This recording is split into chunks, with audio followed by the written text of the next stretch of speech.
maingatan ang pamilya ko. Ito ang ambag ko. Ako. Ikaw. Lahat tayo.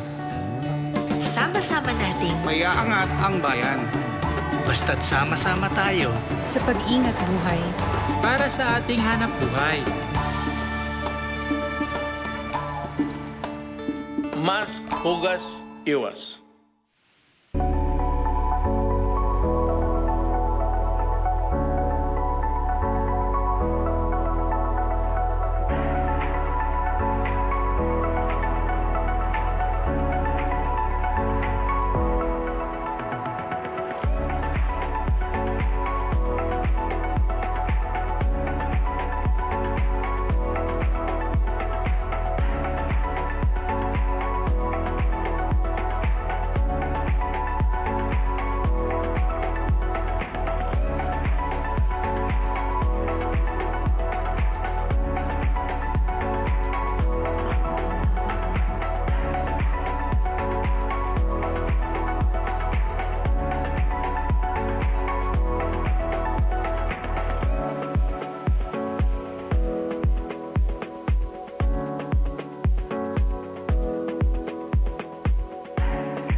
Magandang tanghali Pilipinas, narito po tayo ngayon sa Harry Roque, Alona Beach, Panglao, Bohol, kung saan makakasama po natin. Magandang tanghali Pilipinas, narito po tayo ngayon sa Henan Resort, Alona Beach, Panglao, Bohol, kung saan makakasama po natin si Governor Arthur Yap at iba pang opisyal ng ating probinsya ng Bohol at si Henry Chusoy ng Henan Resort dahil magbubukas na po para sa turismo ang Island Paradise na Bohol mula po 15 ng Nobyembre.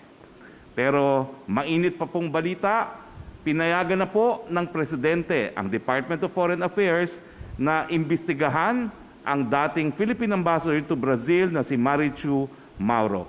Bilang isang presidential appointee, kinakailangan po ang pagpayag ng Presidente bago maimbestigahan ang dating Philippine Ambassador to Brazil, Marichu Mauro.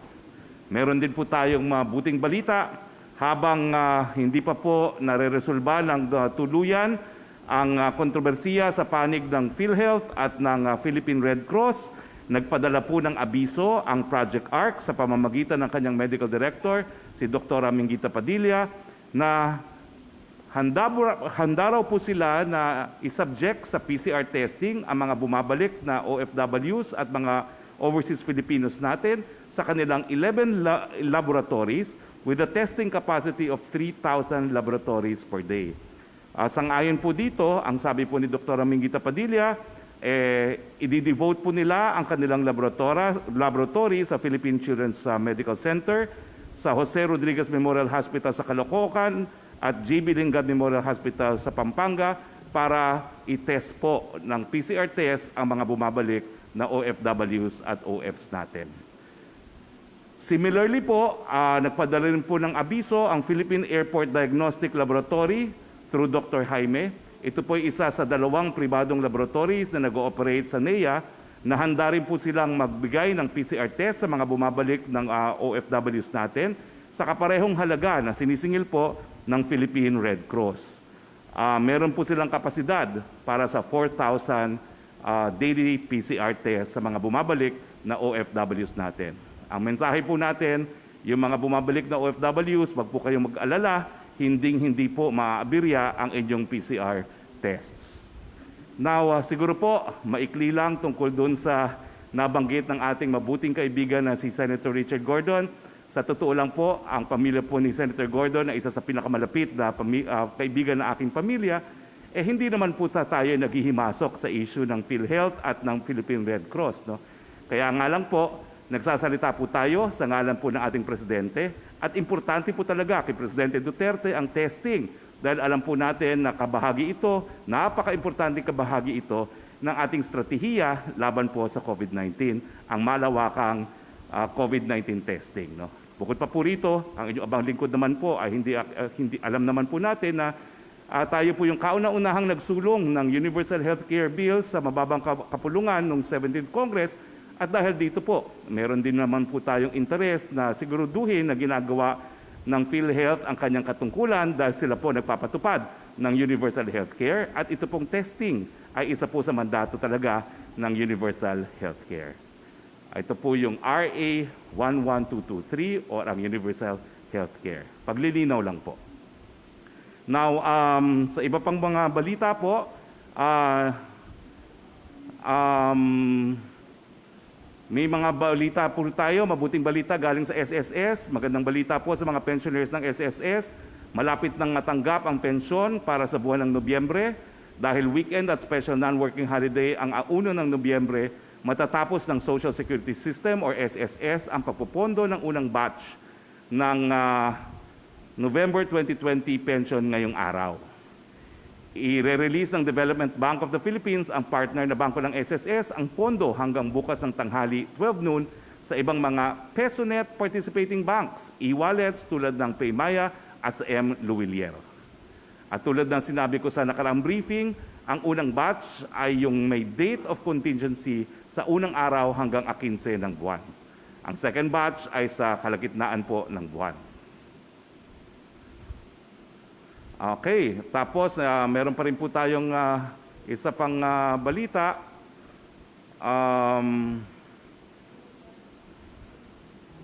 Bilang pagtugon po sa kahilingan ng mga motorista, in-extend ng DOTR ang palugit sa pagsisimula ng 100% cashless transactions sa mga toll roads mula 2 ng Nobyembre at ginawang 1 ng Disyembre ngayong taon.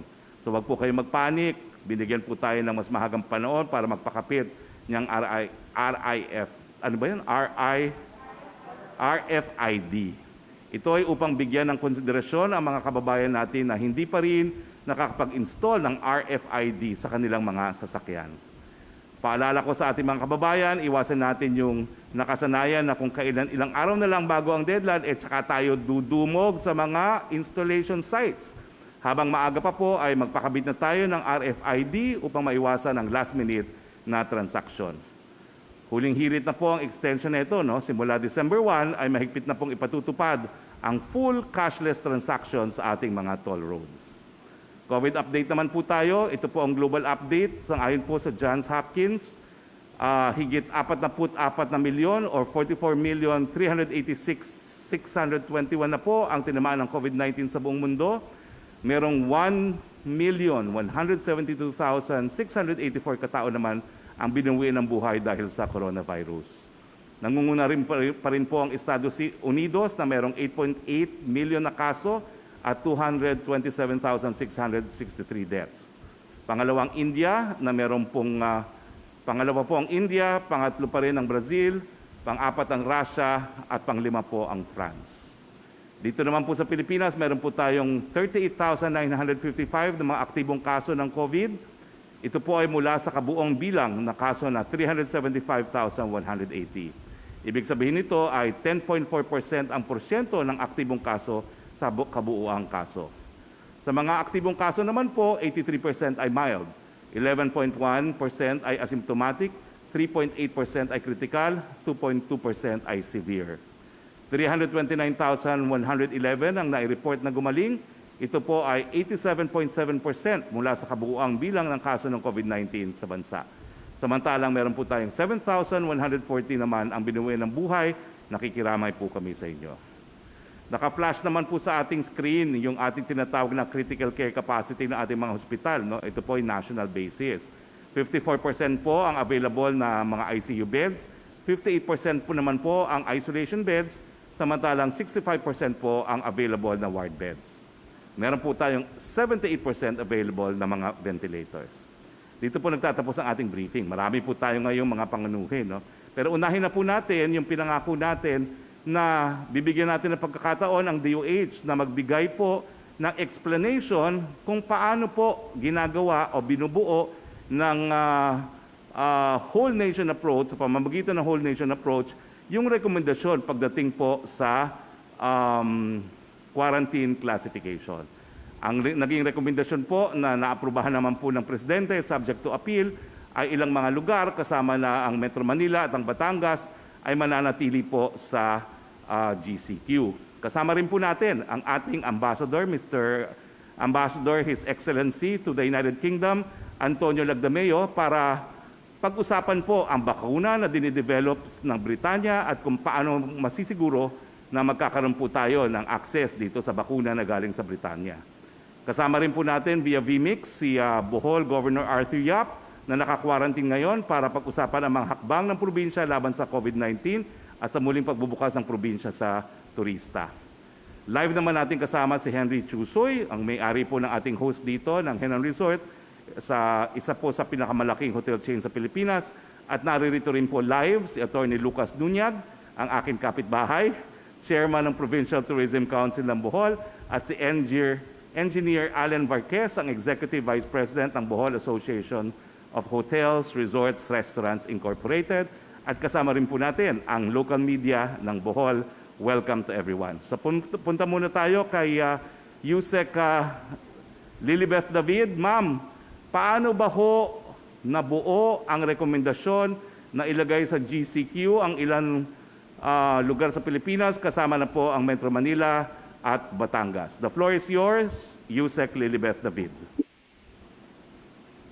Maraming salamat po, Secretary Harry Roque. Magandang hapon po sa ating mga panauhin at ating mga tagapanood po sa ating programa ngayon.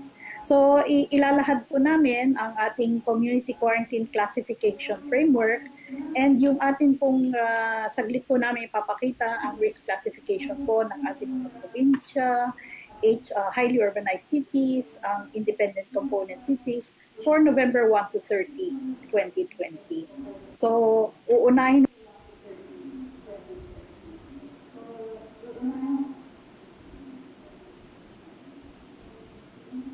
Medyo nawala po ang sound nyo, Ma'am Lilibeth David.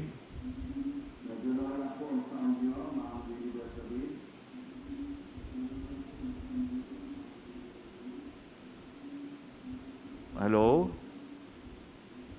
Nawala. Well, habang wala pa po si Ma'am Lilibeth David, si Ambassador, Philippine Ambassador to the United Kingdom, His Excellency Antonio Lagdameo. Sir, ano na pa ho ang balita dyan sa bakuna na ginagawa ng Oxford University at ng AstraZeneca at anong mga hakbang na nagawa na natin para masiguro na tayo naman po ay magkakaroon ng bakunang ito? Your Excellency, the floor is yours. Hapon sa inyo, Secretary Roque at ito ang UK, as we said, is in the forefront of international efforts for research and to develop a vaccine. And Oxford University Jenner Institute and Imperial College London is among the front runners in COVID-19 vaccine development in the world. As you know, Secretary Roque, our sub-technical working group or sub-TWG on vaccine development of the Interagency Task Force for the Management of Emerging Infectious Diseases is on top of efforts to look into possible partnerships with bilateral partners who have COVID-19 vaccine development in the advanced stage and also are willing to locally manufacture their vaccines in the Philippines. The Philippine government, through this sub-technical working group, has been in close collaboration with several countries and international organizations that are engaged in the development and manufacture of possible COVID-19 vaccine. And the Philippines has had talks with some foreign vaccine R&D institutes and manufacturers who are ahead in the race for COVID-19 vaccine.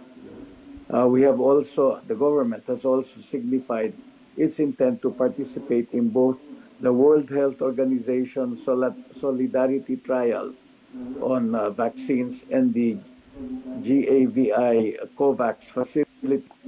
Now, our embassy here in London, we have been in touch with the Department of Business, Energy and Industrial Strategy, which is their government agency in the UK, responsible for coordinating efforts to research and produce a vaccine, and also with Imperial College London to obtain more information on COVID-19 vaccine development. I have actually met 3 times in July, August, and September with the ASEAN, together with the ASEAN London Committee, with the Minister of State Nigel Adams of the Foreign Commonwealth and Development Office to discuss the UK's vaccine development and access of ASEAN member states to the UK's vaccines. Well, in these meetings with Minister Adams, he has always highlighted that the UK is making good progress in developing this vaccine, but also emphasized that the UK government is cautious with its language and is trying not to overpromise and underdeliver on the date and commercial availability of the vaccine. However, he said there could also be a possibility that this vaccine will be available at the end of the year or the first quarter of 2021. He also repeated the UK's commitment in making the vaccine widely available and affordable. For our part, we also welcomed, together with the ASEAN ambassadors here in London, the UK's £1 million contribution to the ASEAN COVID Response Fund. I myself shared that the Philippines has created our Department of Science and Technology Vaccine Expert Panel, which is a group of technical experts and scientists who are tasked to identify, evaluate, and recommend possible vaccine candidates for the Philippines as part of measures to ensure vaccine safety and efficacy. By the way, also, Secretary Roque, during these meetings of ASEAN London Committee with him, Minister Adams profusely thanked the many brilliant health workers from the Philippines who are working in the NHS. And he expressed sadness that some have passed away from COVID-19 in the line of duty at the beginning of this COVID-19 crisis. Well, as you know, the trials at Oxford, the vaccine trial, was halted in early September after a participant in the UK displayed an adverse reaction. It has since been claimed that the adverse reaction experienced by the participant in the vaccine may not have been caused by the vaccine itself. So they have cleared phases 1 and 2 for human trials and are progressing now to the third phase, where it is being tested on a larger number of participants. And before the suspension of the trial, testing had been positive. So the results of the trial showed that initial trials on 1,077 British adults found that the vaccine induced strong antibody and T-cell responses, which may further improve after a booster injection. So this discovery is very promising because separate studies have suggested that antibodies may fade away within months while the T cells can stay in circulation for years. So far, the UK has already signed deals for more than 340 million doses of the vaccine. So the total stockpile means that if the vaccines all work, there will be more than enough for every person in Britain to have 5 doses. Most of the vaccines require 2 doses to be effective. And they have assured us also that the UK Well, they have 48 million pounds to finance vaccines for lower income countries. And the World Health Organization has said that 172 countries and multiple candidate vaccines were engaged in talks about joining the initiative. So they have promised that it will be available for other smaller countries who are like us.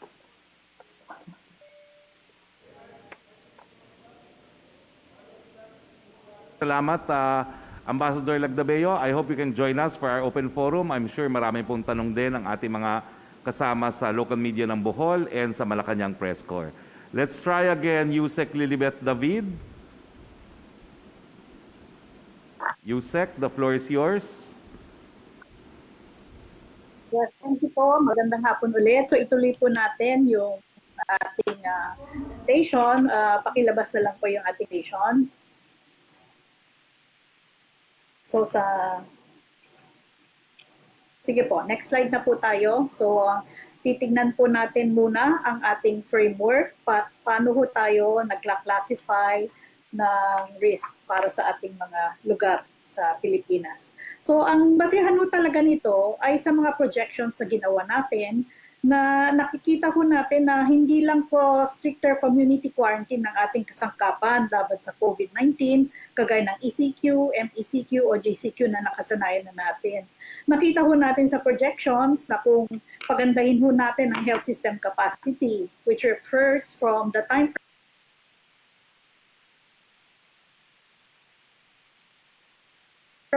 ho natin ng pag-improve ng ating minimum health standards o ang paggamit ng mask at saka face shield ay matatapatan po natin ang effect ng ating mga community quarantine o kaya mahigitan pa ito dahil mas mapapaganda pa ho ang ating ekonomiya, mababawasan po ang contraction na tinatawag sa ating GDP.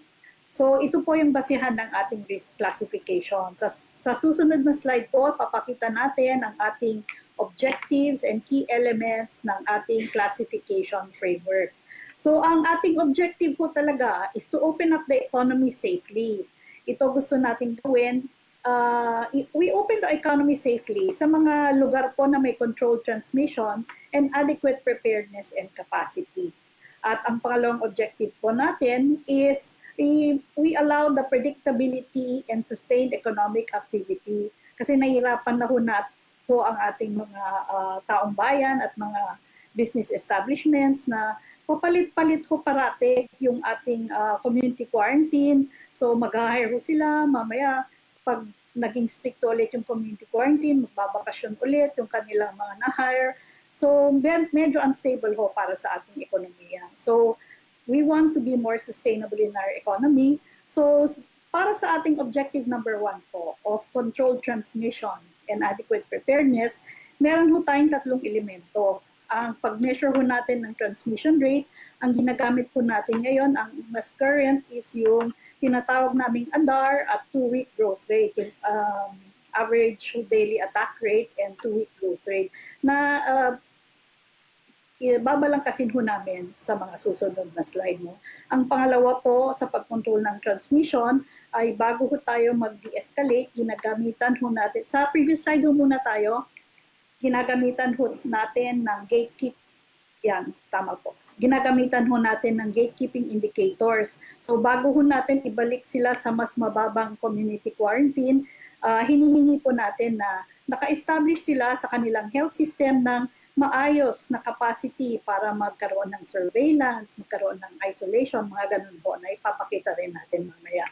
At isa rin po dito is hindi ho tayo mag-escalate kung tumaas ang kaso, mag-escalate lang tayo kung yung ating health system, mga health facilities natin ay hindi na makayanan yung pagtaas ng kaso. So ang hudyat lang po ng ating escalation ng community quarantine is ang yung ating tinatawag na HCUR or healthcare utilization rate, no? So para ho maging mas predictable at sustainable ang ating economic activity, ang ginagawa po natin is as much as possible, we maintain the previous risk classification para ho mas stable yung mga protocols in an LGU. And then, dati po, ginagawa natin every 2 weeks, nagre-reclassify tayo. Ngayon po, every month na lang po tayo mag-reclassify para po mas stable yung sa ating mga local government units. So, explain ko lang po ng panandalian yung bawat elemento po ng ating risk classification. Next slide po. So, yung una po nating elemento ay ang pag-measure ng transmission sa average daily attack rate. So, ito yung probability that an individual will become ill within a defined population in a time period. So, sinasabay ho natin ito sa pag-measure ng 2-week growth rate. Ito namang 2-week growth rate po ay mini-measure niya how quickly the number of cases are changing over a period of time. So, dalawa po yung tinitignan natin dyan, yung average daily attack rate. So, the higher your ADAR, ang tawag namin, average daily attack rate, the higher risk of infection. Sinasabay din po natin yung 2-week growth rate. Kung positive ang 2-week growth rate, tumataas po. Kung mas mataas ang porsyento ng 2-week growth rate, mas mabilis yung pagtaas ng kaso. Ang gusto ko natin is yung negative 2-week growth rate. Ibig sabihin po kasi lumiliit na yung epidemya sa lugar na yon. So next slide po. So tinitingnan natin itong dalawang ito. Next slide po. Sa isang cross-tabulation na ginagawa natin. So, tinitignan natin, gumawa tayo ng low, moderate, or high na average daily attack rate at saka nag-classify ko tayo ng low, moderate, or high na 2-week growth rate. So, yung cross-tabulation po ng risk para sa isang area ay kinukuha namin whether minimal, low, moderate, high, or critical. Next slide please. Punta naman po tayo ngayon sa ating gatekeeping indicators.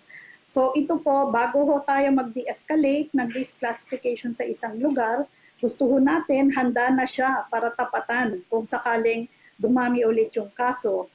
Para hindi ho pabalik-balik na na-de-escalate siya ng NGCQ, mamaya after 2 weeks or 1 month, babalik na naman sa GCQ. So mahirap po para sa taong bayan para yon. So meron po tayong mga gatekeeping indicators na kailangan mag-submit po sila ng performance nila sa appeals, yung surveillance capacity, community level care staff, contact tracing capacity, active tracing and isolation, and yung referral coordination po. So next slide po. Ang pangatlo po na tinitignan natin is yung healthcare utilization rate na yun lang po ang dahilan para tayo mag-e-escalate ng community quarantine sa isang lugar. So ang binibilang po natin dito is yung paggamit natin ng mga ICU beds, isolation beds, and ward beds, at saka ang mechanical ventilator. So ang pinaka-signal ko dito, dapat less than 60 po para hindi tayo mag-GCQ. Dapat less than 60 ang ating HCUR. Kung lumampas po tayo ng 70, mag-MECQ po. At kung lumampas po ng 85, lang po tayo mag-ECQ. Kahit po dumadami yung mga kaso sa isang lugar, kapag kaya pa po ng ating mga health facilities na bigyan ng atensyon ang mga kaso ng COVID sa lugar, hindi po tayo mag-escalate ng community quarantine. Next slide po. So yung proseso lang po dito is yung tinitignan po namin kung tumataas ang mga healthcare utilization rate natin twice a month on the 14th and the 30th para tingnan po kung merong mga lugar na kailangan i-escalate ang kanilang community quarantine. Pero ho, every month, humaharap po tayo sa IATF para ibigay ang risk classification at sino yung mga areas ho natin na pwedeng mag-de-escalate. So ginagamit ho natin yung case transmission indicators natin, tinitignan natin yung ibang indicators, tsaka yung kung nakakamit nila yung ating gatekeeping indicators bago ho tayo mag-de-escalate. Next slide po. Sa proseso po natin, meron po tayong isang preliminary classification, usually mga 25th of the month. Tapos binibigyan po natin ng pagkakataon ng ating mga local government units para mag-appeal sila using data that they have in their own local government unit. And then we come up with the final classification that is announced by our president. So ang tinitignan ho lang namin, step 1 is kinoconsider ho namin yung previous classification kung pwedeng i-maintain yun.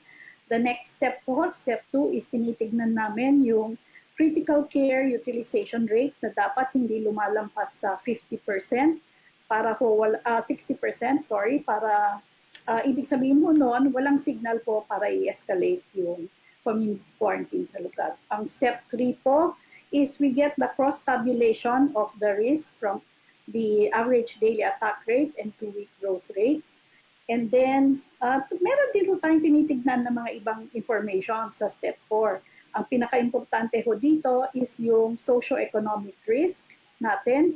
Kasi minsan po, kung maglalagay tayong ng strictong community quarantine sa area, makikita ho natin na minsan may mga areas ho na 45% ang kanilang contribution sa employment sa buong rehiyon, or that they contribute to 28% of the economy for the region. So parang kung ganun po, parang mahirap pong magtaas ng community quarantine sa lugar. So mas maganda pong i-maintain natin yung less strict na community quarantine at gandahan na lang po yung health system capacity at yung minimum health standard. So in this case po, ang proposal namin for this area is still to maintain the risk classification of MGCQ. Next slide po. So ganun din po ang proseso. Oo. Sa second Maraming example lang po na salamat, to, ang classification. Oo. Ang previous Yusek, classification niya sa dahil step marami 1, pong questions yung CQ, ating media, thank you very much po muna. No? But I think you were very clear on the process pagdating po sa recommendation ng classification. I hope you can join us po for the open forum dahil ang mga kasama po natin sa media may have lots of questions. No? And finally po, ang aking kaklase sa 17th Congress, now Bohol Governor Arthur Yap. Sir, magbubukas kayo sa turismo sa November 15. Ano po ang kahandaan natin laban sa COVID-19 at ano yung mga guidelines na dapat malaman ng gustong bumusita dito sa inyong island paradise na Bohol? The floor is yours, Governor Yap. Secretary Harry, classmate, thank you very much for coming to Bohol and highlighting our province. At this point in time, we are studying the possibility already na buksan na natin ang Bohol sa domestic tourism by November 15. And for that, para sa mga gustong malaman mga requirements, pwede naman silang bumisita sa tourism.bohol.gov.ph. So uulitin ko lang po, ang mga gustong pumunta sa Bohol, they can check out tourism.bohol.gov.ph. So meron kaming mga hina-highlight na mga tours doon at saka anong mga pwedeng gawin. But mas importante, nandun rin yung mga medical protocols na susundin. Kasi ang critical ngayon, meron kang 72-hour na PCR negative test result. So if you have a valid negative PCR test result to COVID, then you can register. Let us know about that. Mabibigyan kayo ng QR code, and you will use that QR code to register. And then you can now book your stay with accredited establishments. When you come to Bohol, hindi pa pwedeng payagan yung do-it-yourself tours. Pero ang mangyayari dito is kahit na you will not be allowed your do-it-yourself tours, meron tayong mga itinerary na i-share sa kanila na pwede nilang pagpilian. So, yun.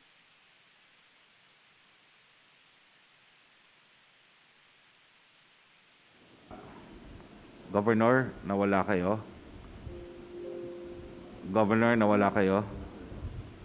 Okay. Habang nawala po si Governor, no? Ito po yung QR code na ini-issue nila matapos po kayo magrehistro sa internet. Bibigay po sa inyo to sa airport at i-scan po kayo sa kauna-unang beses sa airport para marehistro na pumasok kayo ng Bohol. Tapos sa lahat po ng pupuntahan ninyo, Lahat ng tourist sites at hotel nyo, i-scan kayo pag dumating kayo at i-scan din kayo pag alis nyo. Napakaganda po ng sistema, paperless, contactless, at wala pong delay. I commend po Governor Yap and the entire province of Bohol for this technological device. Now, we are also joined po by Dr. Chusoy, Attorney Nunyag, and Engineer Alan Vasquez, and they will be here po to answer your questions in the open forum dahil pagbigyan po natin ngayon ang ating media na magtanong ng kanilang mga katanungan. Shall we, si Gov, nakabalik na ba si Gov? Gov, are you back on the line?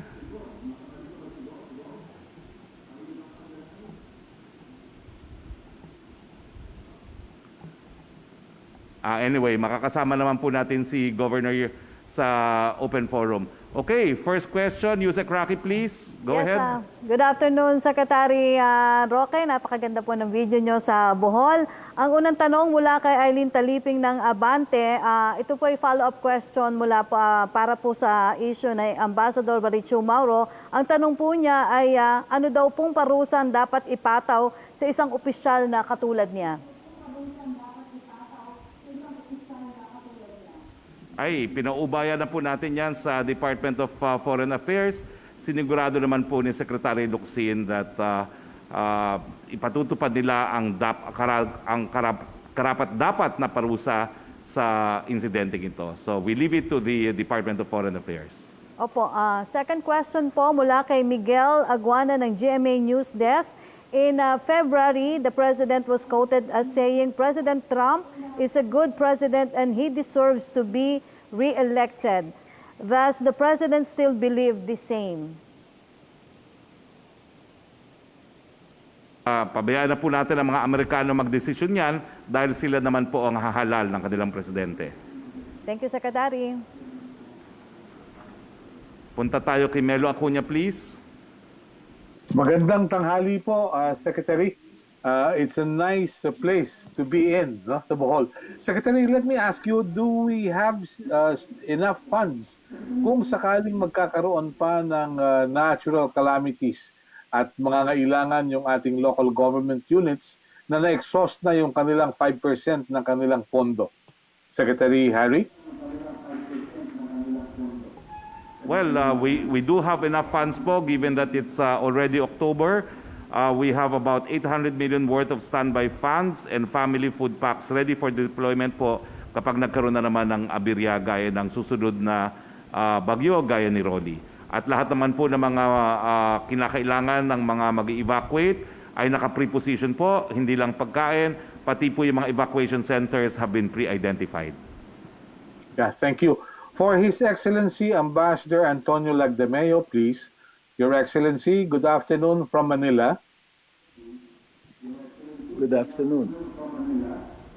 I'm just interested about the status of Filipino frontline workers in the United Kingdom. How are they doing while they've been acknowledged by the British government for their contribution? How do we attend to their needs and their concerns? Well, definitely, the British authorities have also set up facility for their NHS employees to be taken care of in case they get infected. In fact, they are the largest number of people getting infected because they are in close contact with the patients. But they are adequately and they are now being very adequately taken care of within the organization of the NHS. So they're and even the protective equipment and everything is they are assured of getting it so that they can be kept as safe as possible. Your Excellency, would you care to give us facts and figures about Filipinos in your area of responsibility? Well, I don't have it available here exactly because I'm not at the office right now, so I don't have that exact figure here. From Your Excellency, yeah. Thank you very much. Thank you. Governor Arthur Yap, if you may, Governor, Thank you. how has technology Thank you, Ambassador. Yeah. For Governor Yap, if still possible? Yes, sir. Sir? Governor, good afternoon. Good afternoon po. Yeah. How has technology Governor, helped go you ahead, in please. getting more tourists into your place? Sir, talagang recognize natin lahat na technology is so critical at this point in time. If we can just have that correct bandwidth and level of strength in terms sa internet connections na napakalaking tulong po nun when we run our contact tracing. Because yung sa laboratory po, meron po tayong 2 laboratory dito. Meron po tayo sa hospital. Meron po ang provincial government. Meron po tayong laboratory natin. But if you have the ability to, but you do not have the contact trace, then may problema tayo. So yung contact trace critical doon. That's why we're running everybody on a QR code system. Hindi lang yan pang turista. Yung QR code system namin, allow me to show you sa card. Meron system dito na may QR code we're distributing more than 300,000 of that. Hindi lang sa local pero sa mga turista rin. With this QR code system, then it is now possible to use technology to track down people, especially pag merong infected person. Then we can isolate them. And isolation is really the key so that hindi magtuloy-tuloy yung infections. So that will be run on an innovation platform. So very critical po yan. At saka sa reservation po natin ngayon, kung pwede dapat contactless po ang lahat. Then giving information rin po. That's also very critical. So technology and innovation are really going to really form the backbone of our strategy to combat COVID-19. Thank you very much, Governor. We wish you the best. Thank you. Thank you, sir. Thank you, Melo. Thank you, Governor. Bago tayo pumunta sa local media, tatanungin ko lang po si Attorney Lucas Nuñag, Chairman ng Provincial Tourism Council ng Bohol. Sir, why will our countrymen, why should they come and visit Bohol? Thank you, Secretary. Bohol is as beautiful as ever. At saka mayroon po kaming mga bagong sites na hinahanda, especially relating to our heritage and cultural assets. Marami po tayong mga simbahan. In fact, Bohol has the most number of nationally recognized heritage churches. Marami na pong na-restore pagkatapos po ng lindol na gusto po naming ipakita. At aside from that, mayroon po tayong mga sites na related to our farm tourism. Okay. Thank you, Attorney Nuñag. Now, we are now joined by Ray Chu, who will moderate the questions from the local media of Bohol. Ray, please. Thank you, and once again, welcome to Bohol and welcome to Panglao. Our first question would come from Bohol Chronicle, our oldest newspaper in Bohol. We have Kit Bagay po here. Magandang tanghali, Secretary Roque. Yes. At sa lahat. Bohol is among the provinces which delivered a resounding victory to the President Duterte's run for the presidency. It goes without saying how popular the President is among Boholanos and that almost all programs of the Duterte administration is well received and supported by Boholanos. The President's recent creation of a mega task force against corruption is no exception. Although, Boholanos are really asking if President Duterte would allow public access to his SALN. This is in light of the Ombudsman's Memorandum Circular, which set limitations to public access of the President's SALN. Well, in a radio survey this morning in Station DYRD, about 80% of Boholanos also needs to be convinced of how serious the President is of his anti-corruption campaign. How do you respond to this, Secretary? Thank you. Well, tayo naman po ay sumusunod lang sa mga guidelines na sinet ng Office of the Ombudsman. Pero mag-uusap po kami ng ating presidente para matapos na po itong isyong ito, ay tatanungin ko na po baka naman magbigyan ng permiso magbigay ng permiso ang presidente para isa public law ang kanyang salin. Pero wala pong tinatago ang ating presidente. Bago po maglabas ng ganitong guidelines sa ombudsman, taon-taon naman po dinalabas ni presidente ang kanyang salin. Okay? Now, balik tayo kay Yusek Roque, please. Thank you, Secretary Roque. Tanong mula kay Jam Punsalan of ABS-CBN. What is Malacanang's reaction to Senator Ping Lacson's comment that the mega corruption task force seems to have started on the wrong foot because President Duterte supposedly made exceptions for some officials, namely DPWH Secretary Mark Villar and Health Secretary Duque? Ay, wala naman po sigurong ganon, no? Ang katotohanan, ang presidente po isang abogado, isang piskal at specialization pa niya, yung naging special prosecutor siya ng Tanod Bayan, no, na ang kasong mga linitis niya bilang piskal ay yung paglabag ng Anti-Graft and Corrupt Practices Act. Naghahanap lang po ng ebidensya ang Pangulo. Kahit sino naman po, kahit gano'ng kalapit sa kanya, kahit gano'n ang pagpuli niya sa nakaraan, kung meron naman pong ebidensya na katawilian, ay parurusahan ng ating presidente.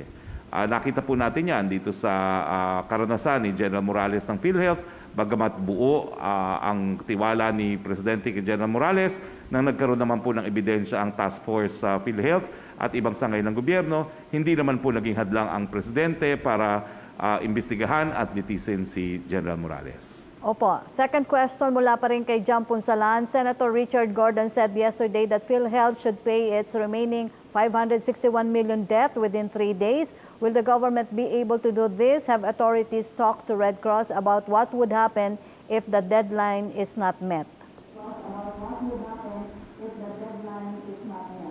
Well, patuloy naman po ang pag-uusap sa panig ng PhilHealth at ng Red Cross. Nagbayad nga po, gaya ng pinangako ng PhilHealth at ng Office of the Executive Secretary ng kalahati dun sa sinisingil ng Red Cross. No? At kampante naman po tayo na since it was no less than the President that said that the Philippine government will pay, ano pa ba ho ang hihingin pa ng PRC? No? Yan po ay sovereign guarantee from the mouth of the President himself. So inaasahan po natin na patuloy po ang magiging partnership ng gobyerno at ng Philippine Red Cross. Bagamat gumawa na po nga ng mga hakbang ang gobyerno para hindi maantala ang pag-uwi ng ating mga OFWs. Kasama na po dito yung sinabi ko na ang Project ARC is willing po na mag-test ng PCR test sa ating mga OFWs in the 11 laboratories at itong isang pribadong testing center sa airport, ang Philippine Airport Diagnostic Lab ay nagsabi na rin na handa po sila na magbigay ng PCR test doon sa mga bumabalik na ating mga OFWs. Thank you, Secretary. Okay, Joyce Balancho, please. Thank you, Yusek. Good afternoon. Yes, Secretary Roque. Just a clarification because you regarded Marichu Mauro as the former ambassador to Brazil. Now, just to clarify, sir, sinibak po ba ni Pangulong Duterte ang ambassador na ito since she is a presidential appointee? Well, gaya ng sinabi ko po, inaprubahan na po ang pag-iimbestiga labang kay yung ating dating ambahador sa Brazil. No? Na-recall na po kasi siya, kaya po ang sabi ko, baka former ambassador na siya, no? Si Mauro. Pero yan po ang balita at pinaubayan na po namin sa DFA ang investigasyon dahil ang pwede namang ipataw ng parusa ay hindi lang administrative, pwede rin mag-recommend ng criminal charges kung kinakailangan ang DFA. What was the President's reaction, Secretary Roque, when he learned about this case? Was he mad? Was he sad? Ano po yung naging reaction niya? And to the mind of the President, ano yung dapat na kinakaharap na bigat na kaso kapag isang Pinoy ang nasasaktan? Well, siguro po, ulitin ko na lang ang sinabi ni Secretary Locsin, no, na talagang sa mulat-mula, malinaw po na ang administrasyon ni Presidente Duterte ay ginagawang lahat para bigyan ng proteksyon ang lahat ng manggagawang Pilipino sa abroad. Siyempre po, kasama na yan yung kasambahay ni Ambassador Mauro. Okay, so wala naman pong na-relay sa inyo si Pangulong Duterte na ano yung naramdaman niya upon learning this incident? Well, yung mabilisan pong pag-authorize na DFA na imbestigahan si Ambassador Mauro, indicative na kinakailangan bigyan ng katarungan yung naging biktima ng karahasan na kasambahay na kababayan natin. Opo, si Senator Francis Pangilinan on a different topic po, Secretary Roque, wants a probe on the national security implications of entry of more than 4 million Chinese nationals here in the country since 2017. And he raises fears that there might be some sort of, and I'm going to quote him, orchestrated soft invasion of China dahil nga po dito sa influx of Chinese nationals. What do we say about this, Secretary? Well, ang presidente naman po ay rinirespeto ang kapangyarihan ng Senado na magsagawa ng investigasyon in aid of legislation and by way of oversight sa kahit anong programa ng gobyerno. So that's welcome po.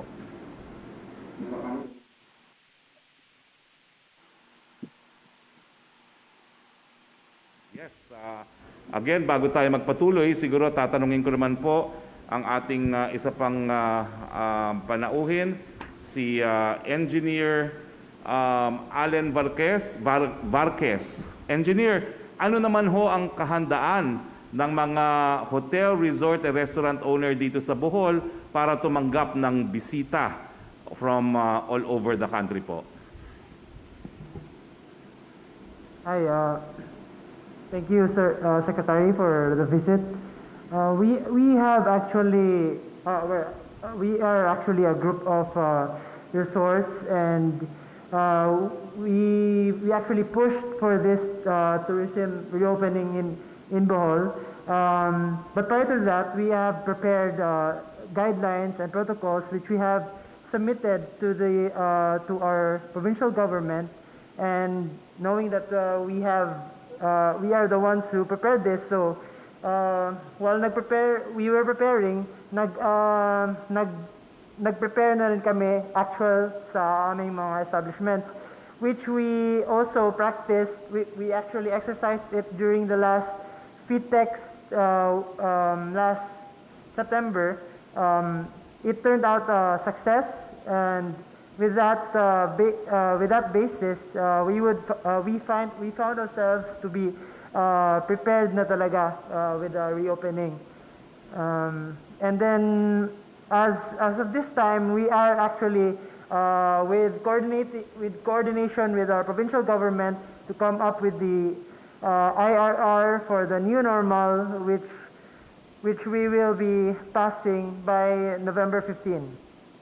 So, there. Okay, maraming salamat, Engineer Vasquez. Balik tayo kay Ray Chu. Maraming salamat po.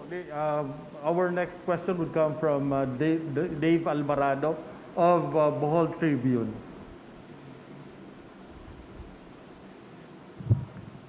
Yes, good afternoon. Good afternoon, everyone. Good afternoon, Mr. Secretary. I just want to know, parents in Bohol are struggling with teaching their children using the modules. I just want to know what are the steps being taken by the DepEd or perhaps the national government in doing and helping rather the plight of the parents who are struggling to balance their time between work and the time that they spend with their children teaching them. Hindi ko po nakuha yung tanong. Ano po yung tanong? What are the steps being taken by the national government or the DepEd in order to alleviate the plight of these parents who are struggling to teach or to balance the teaching of their children using the modules, sir? Okay. Well, alam nyo naman po, ang pangunahing pamamaraan ng ating edukasyon ngayon dahil po sa pandemya ay modular learning. No? Kaya naintindihan po namin na talagang mas malaki ngayon ang papel na ginagampan ng mga pamilya at kamag-anak dito sa modular learning ng ating mga kabataan. Pero bukod po sa modular learning, meron din po tayong online, at kung wala naman pong online, ginagamit din po natin ang TV at ang mga radyo. Pero ang tanong is, what we can do to assist? Well, meron din po tayo mga guro na naka-standby kung kinakailangan ng extra tulong ng mga magulang pagdating dito sa modular learning. So makipag-ugnayan lang po tayo sa mga teachers dahil nandiyan pa rin po ating mga teachers para po kung kinakailangan ng tulong ng mga magulang o ng mga kamag-anak doon sa modular learning, meron naman pong maitutulong na maibibigay itong mga teachers. Okay? Thank you very much. Yusek Roque? Secretary, question from Trish Tarada of CNN Philippines. What does the palace think of DOJ's decision to start its corruption probe on Bureau of Customs, Bureau of Internal Revenue, Land Registration Authority, and DPWH? Did they relay bakit po dito magsisimula? Well, fully supported po natin yan. Siguro naman po ang rason ay obvious. Traditionally po, talagang malawakan at systemic ang korupsyon sa mga ahensyang ito at nagagalak naman po kami na pinili ni Secretary Maynard Guevara itong mga pinaka-notorious sa korupsyon para simulan ng investigasyon ng Expanded Task Force on Corruption. Opo. Second question kay Trish Tarada ng CNN Philippines. Can FISGOC be investigated or will it be part of offices that will be investigated? Can the... Ano yung office? Can FISGOC daw po be investigated or will it be part of offices that will be investigated? Opo. Well, oo. Okay, yung opisina po kung tungkol to sa Southeast Asian Games, nagpahayag na po ng ang ombudsman na bumuo na sila ng team para imbestigahan po yung ahensyang yan. No? So, bagamat hindi po nabanggit yan ni Secretary Guevara, ang ombudsman po nagsabi na meron na po silang binuong panel para mag-imbestiga dyan. Okay. Secretary, yung third question ni Trisha, nasagot niyo na po sa tanong ni Jam Punsala ng ABS-CBN. Thank you, Secretary. Maraming salamat. Punta muna tayo kay Joseph Morong.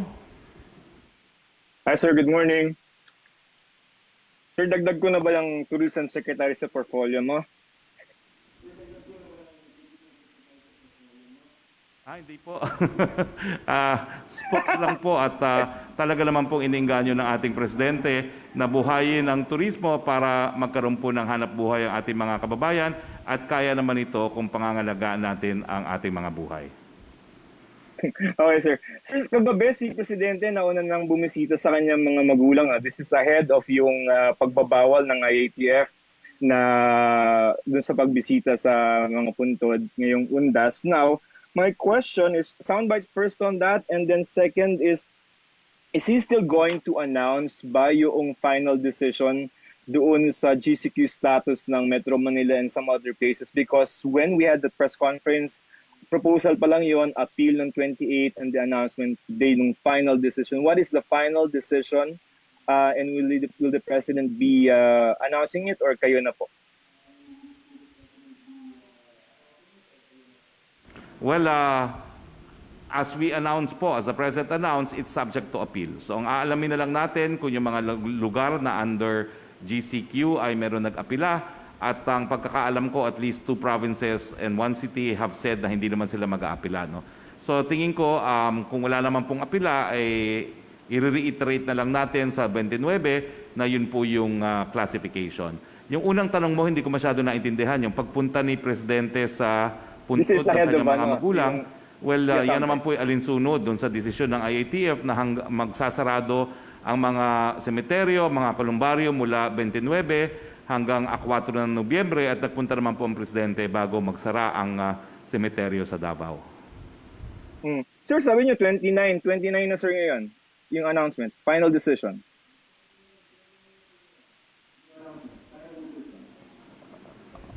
Yung IATF po mamayang 2 p.m. So kung meron pong pagbabago doon sa inanunsyo ni Presidente, pagbibigay alam po natin. Tayo po ay maglalabas ng advisory. Okay.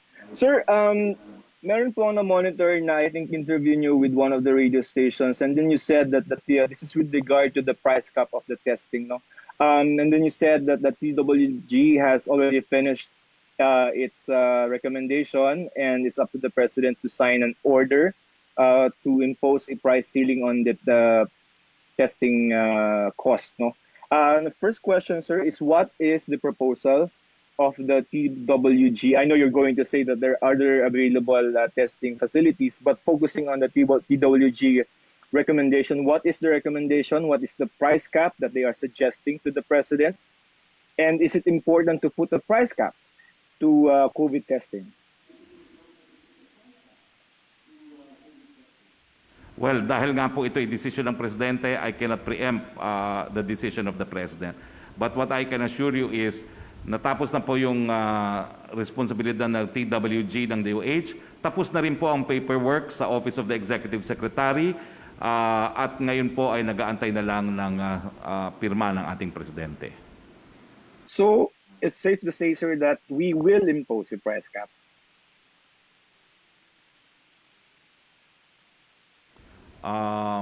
From all indications, mukha naman pong magkakaroon ng price cap. And why is that?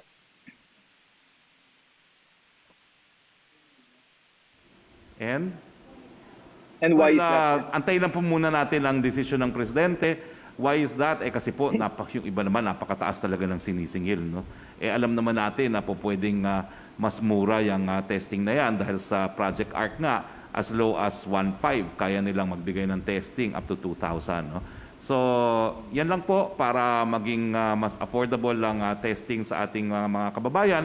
At sa ganong paraan, mas marami pong matetesting dahil importante po yan sa ating strategiya dahil kung walang testing, di natin alam kung sino isolate at kung sino ang gagamutin.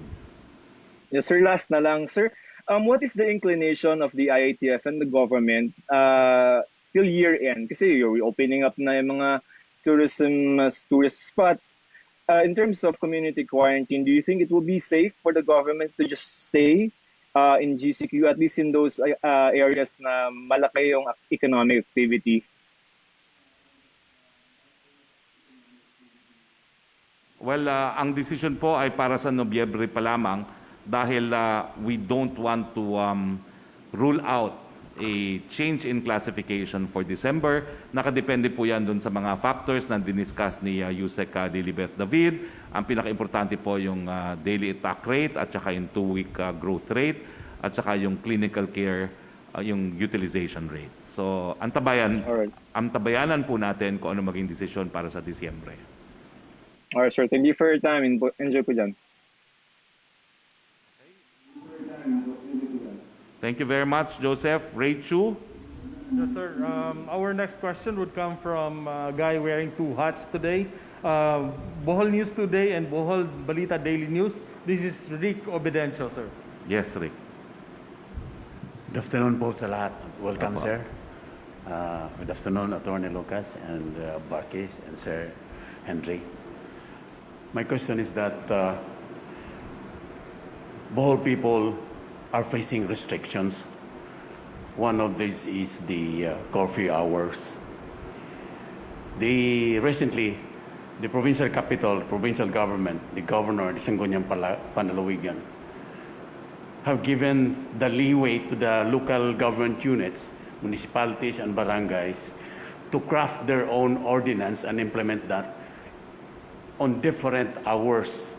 For example, here in Panglao, they have 12 o'clock to 4 in the following day. In Tagbilaran, 10 o'clock to 5. Usually, in the beginning, we have an executive order, 9 in the evening to 5 p.m. But because some LGUs claim that they want to go back, especially here in Panglao and other towns, nearby towns, because you know Bohol is tourism. Of course, there are nighttime. There are some, the industry is, for example, the entertainers, and the industry is already down. What I mean is that tourism is already down. So they want to revive the economy. So we have different curfew hours. Now, do you think that there is a need a uniform curfew hours? Because a lot of people I have interviewed, they say that they are confused. When they go this town, there is that 9 to 4. In certain barangay in Tubigon, about 55 from here, there is 8 in the evening to 6. So as an island, do you think, I don't know how to, because the provincial government has given, again, the freedom to LGUs to craft their own curfew hours. Because according to the governor, as claimed by the mayors, they know more the situation of their turf, respective turf. Thank you. Well, alam niyo po, ang IATF po ay pinaubaya talaga sa lokal na mga pamahalaan kung ano yung magiging curfew nila. Nagkaroon lang po kami ng rekomendasyon, no? Kung di po ako nagkakamali, parang 12 to 4 ata yung naging rekomendasyon, no? Pero sa Metro Manila po ay inadapt po nila yan. Tapos pagdating ng Disyembre 1, para sa simbang gabi, ginawa nilang 12 to 3, no? So nasa decision na po talaga yun ng local government unit, pero siguro tanongin natin si Governor Art Yap. Governor, would you care to comment on the question? Thank you, Harry.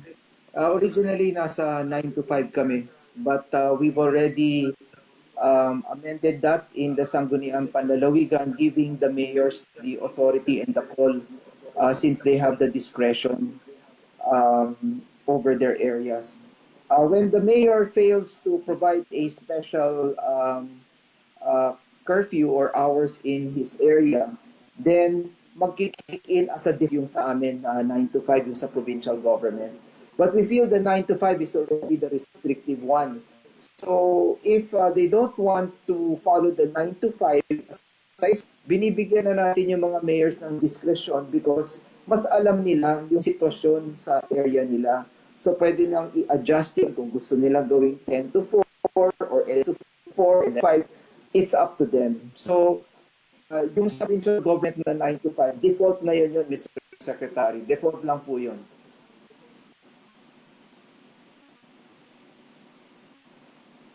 Okay, thank you, Governor.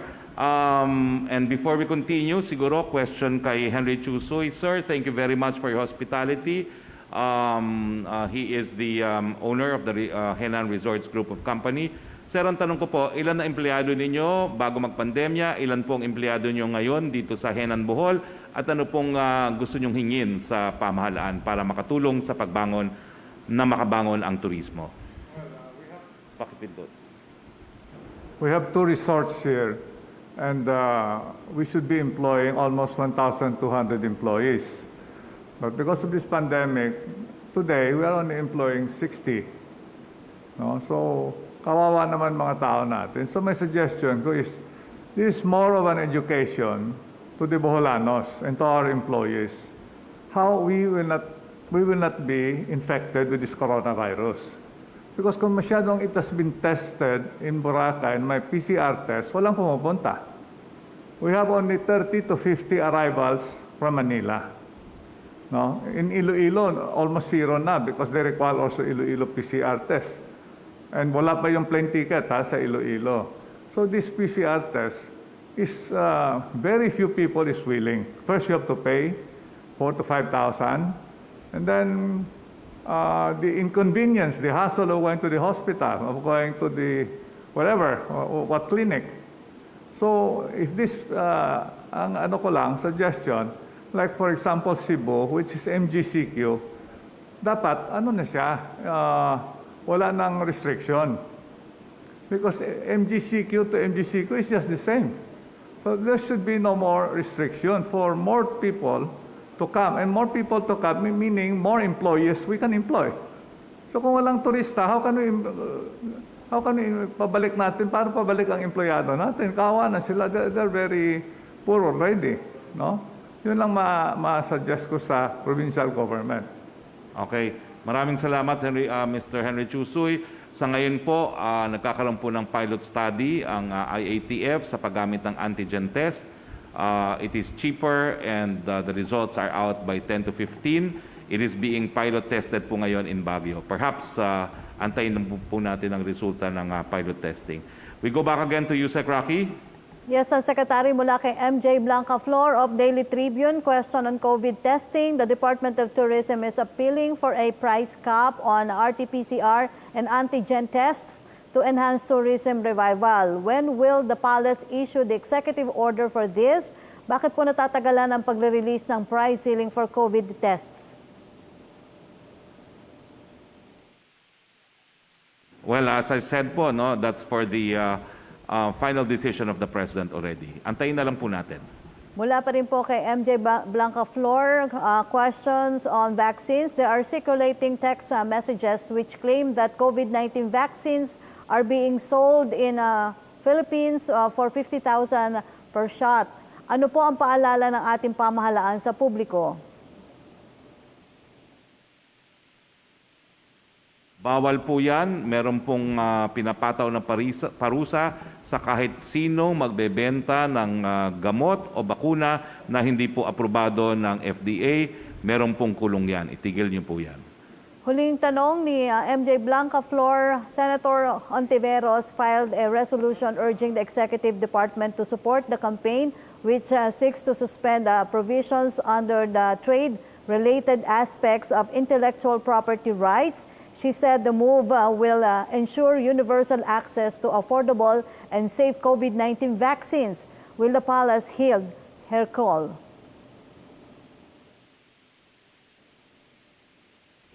Pacta sunt servanda po. It is a treaty obligation that we entered into in good faith, which we have to comply with. Pero meron naman po tayong COVAX na bagong tratado na nagsisiguro po na lahat po ay magkakaroon ng equitable and affordable vaccine matapos po ito ma-develop. Okay, balik tayo kay Ray. Our next local question would come from a radio station. This is Dave Responte of DYTR. Maayong hapon, Secretary. Maayong hapon. Maybe we just want to follow up any update on the alleged corruption involving investigation on RD LTO Victor Caindic, sir. Pinaubayan na po natin yan sa ARTA, sa PACC, at ang alam ko naman po, dahil meron na silang liham doon, ay nagkakaroon naman po ng investigasyon. Pero alinsunod po talaga ito sa determinasyon ng ating Presidente, itigil ang korupsyon. Yusek Roque, please. Mula po kay Virgil Lopez,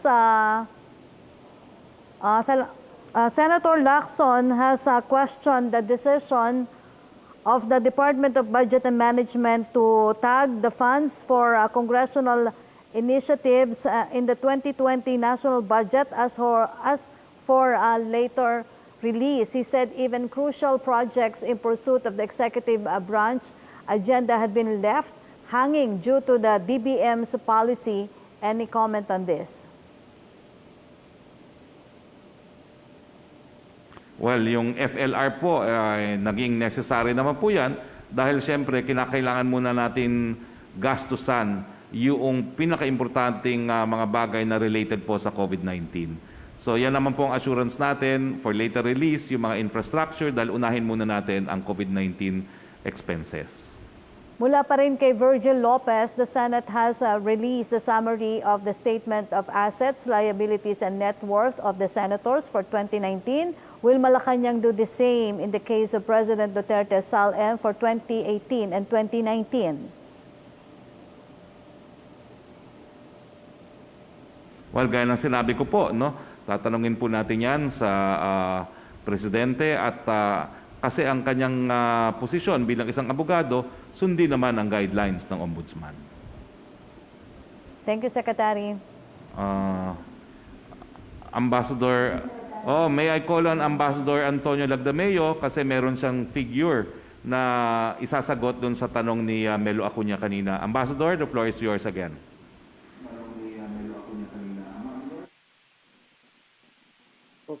As of yesterday, 28th of October, the total, confirmed cases in the United Kingdom is 917,575 and deaths of 45,365. Whereas in the Filipino community here, with 200,000 population, we have 675 confirmed cases, 525 recovered, and 57 deaths. That's for the United Kingdom. In Ireland, which is also part of our territory, the total cases in Ireland is 58,767. That's the population. and they have 1,890 recovered. Oh no, 1,890 total total fatalities, and then but the recoveries are what's that? This thing is 1,890 recoveries. No, 23,364 recoveries in Ireland. Now, in the Filipino community, there were a total of 63 infected, 57 recoveries, and there were 2 deaths of the 18,000 Filipino community in Ireland. That's what I wanted to add on. Thank you.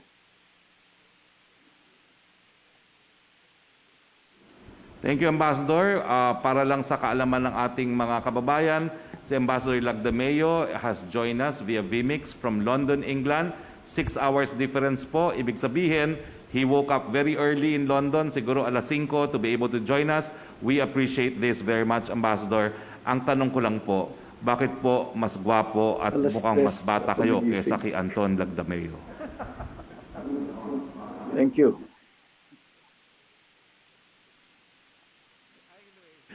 You will invoke your right against self-incrimination. Maraming salamat po. Rachel again po. Thank you very much. Question would come from Radio Pilipinas Cebu and DYMR. We have Jessa Krishna Marie Ilanan. Magandang hapon po, Secretary. Thank you. Well, we know that Bohol is a major driving force in terms of tourism. May we just know for the record what made you choose to visit Bohol, and we'd like to also know if you have intentions or scheduled visit to neighboring Central Visayas provinces, which are equally tourist destinations on their own, like Siquijor, Negros Oriental, and even Cebu. Obviously, I am playing favorites. I like Bohol more than the other places because in Bohol, not only do you have the white sand of Alona Beach, you also have the Chocolate Hills, the Tercier, and the Lobok River Cruise. So, aminado po, favorite ko po talaga ang Bohol.